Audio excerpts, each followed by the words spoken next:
Now in Chicago, we have Corey McFerrin, and Corey will be at the big game on Sunday, and he'll give us the view right now from Chicago with under 48 hours to go to the big game. Corey?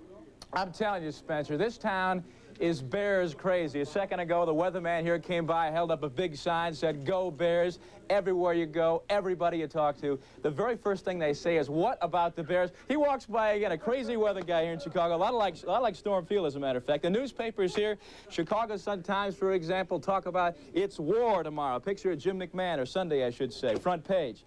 The Tribune, big Bears 50-page special. Everywhere you go, it's all anybody wants to talk to, and the Bears are finally back in Chicago this afternoon after a week of workouts at the Atlanta Falcons complex in Swanee, Georgia. Here they are, just off the plane at O'Hare about 2 hours ago. Quarterback Jim McMahon, never without sunglasses, accommodates an autograph seeker. I'm always fired up. Cold as it is, you have to be. No question about it. I've heard a lot of rumors about things they have said, and now it's time to work. Put everything aside. Now it's time to crash helmets. And, of course, there's the fridge. Hey, it's going to be a great game Sunday. That's all I got to say. You guys ready? Oh, yes. Ready to knock some helmets. And everybody just ready to get out there. Fridge is ready, a cold hero not just in Chicago but across America. Wondering about the weather this Sunday, 25 to 27 degrees, expecting sunny skies at Soldier Field. By the way, the first NFL playoff game in Chicago since the 1963 World Championship season. Of course, we all recall who the Bears played back in '63, of course, the New York Giants. That's the story from Chicago. Spencer? Corey, what are the two teams going to be doing tomorrow? Is that a day of rest or what? Well, I'll tell you, for the Bears, it is. They finished up their workouts today in Atlanta. No workout, no meeting scheduled tomorrow. As for the Giants, they arrive mid-afternoon. We'll be with them tomorrow live on the early news. All right, Corey, bundle up and keep warm up there in the Windy City. Now, let's hear from the Giants' point of view. Standing by right now, live from Hasbrook Heights, New Jersey, Giants defensive end Casey Merrill. Casey, in every discussion about this big game on Sunday, all you hear is how tough and how hard-hitting and how physical it's going to be. Is this all a lot of hype, or is that exactly the kind of game we're going to have? No, it's going to be a lot of hard-hitting.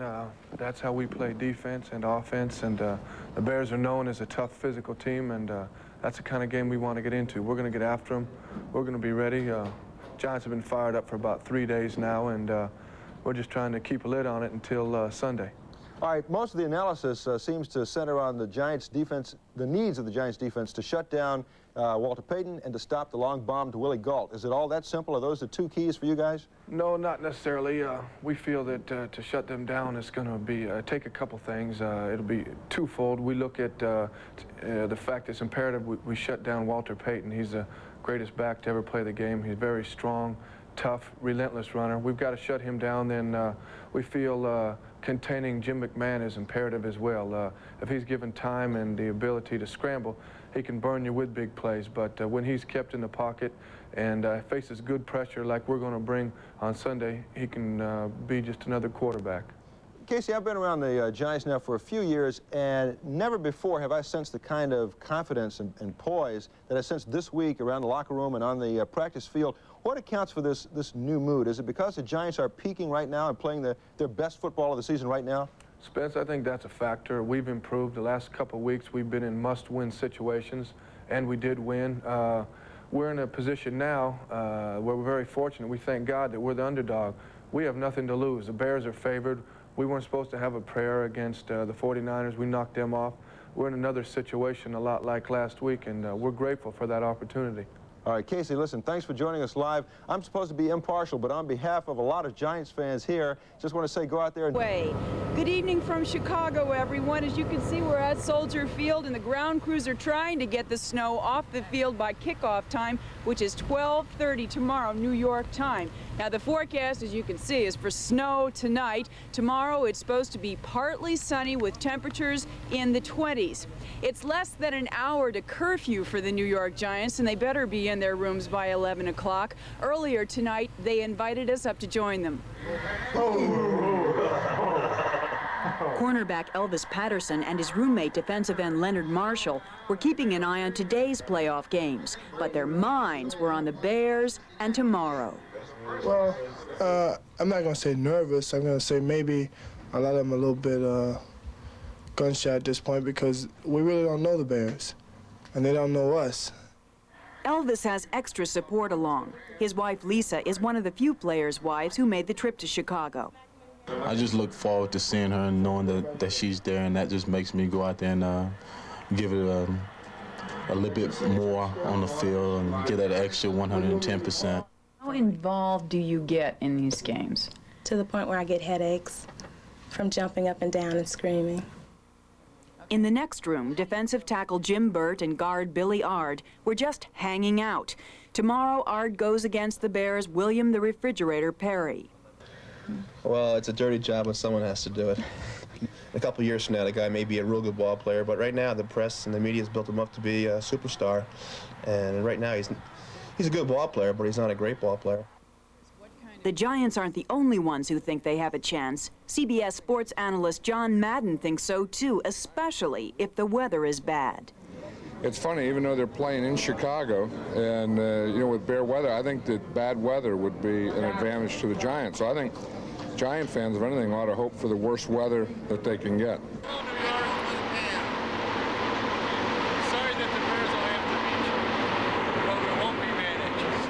But the ground crew at Soldier Field is determined not to let weather become a major factor. The artificial turf was frozen, so for the first time, giant heaters were used to thaw the surface.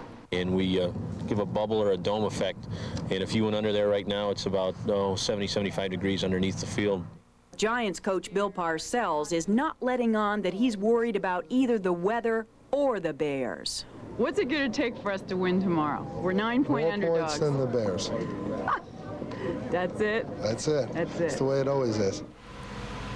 As you can see, the snowplows are making some progress getting the snow off the tarp.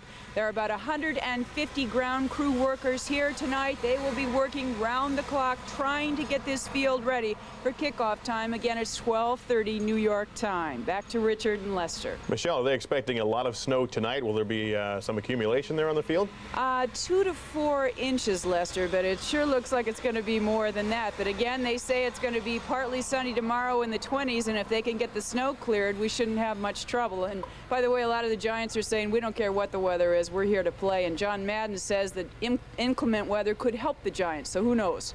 I wonder, Michelle, if the Giants, I guess they and Chicago are both used to playing in this kind of weather. I wonder if it really make a big difference to the Giants. Did the players tell you they don't care? Do they want it to snow? Well, you know, the Giants are used to this. Things like this happen at the Meadowlands, and they're good at playing in bad weather. So I think it's going to be a low-scoring game, whatever happens. And I think the advantage goes to the Giants if there is bad weather. We'll see. What about Giants fans? What are they saying? Is Maury around there? Maury must have been talking to a few speaking of Giants fans, Maury Alter's been here talking to a lot of them. It's real nice of you to invite me in here because I think the next round of the snowplow, and we're going to be blown right off the field here. So I'll tell you what, I think we should get into the taped portion of this report real quick. I will tell you that earlier in the week it was a little grim being here all alone, but tonight in Chicago has been fun.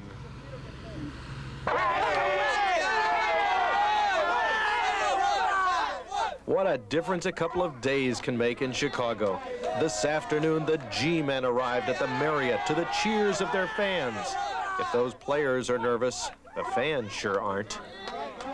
Jeff from Hackensack, what's going to happen? What's going to happen? The Giants are going to defrost the refrigerator tomorrow.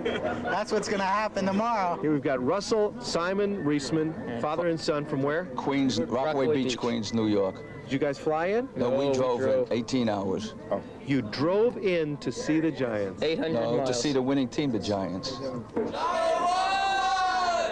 Fun in Chicago tonight. But earlier this week, being from New York could make for a lonely guy. And the Bears by 28. Nothing but abuse at Bear parties. Nothing but time to think about home and wish he were there.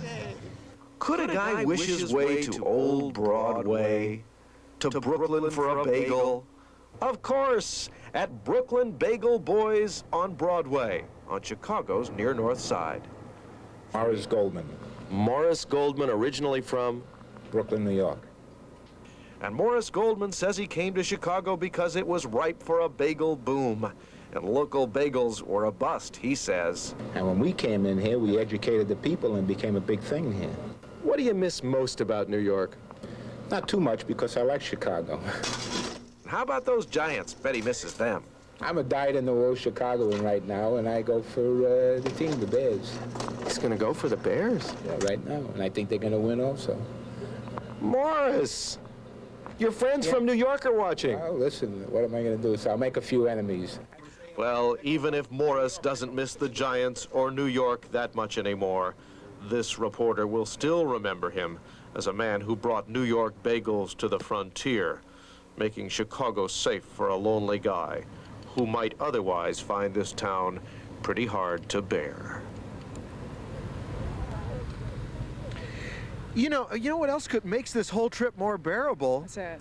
You know where the Giants go if they win?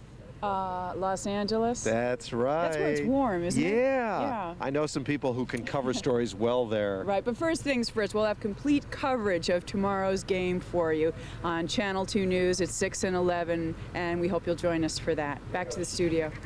Well, Michelle and Maury, I hope you can bear up under this giant problem you have there.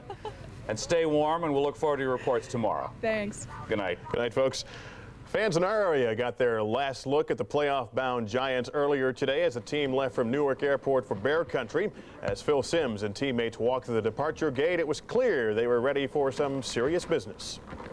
All I can promise is that we'll go down and play hard, and hopefully nothing bad will happen. And I think if we just play hard and hit them hard, then we're going to win a football game.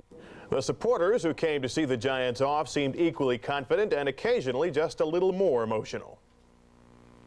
Kill the Chicago Bears. It's going to be tough out there because we know that if Chicago were coming here, they'd have a hard time with us. They'll come out, they'll play a good game, and they're going to win.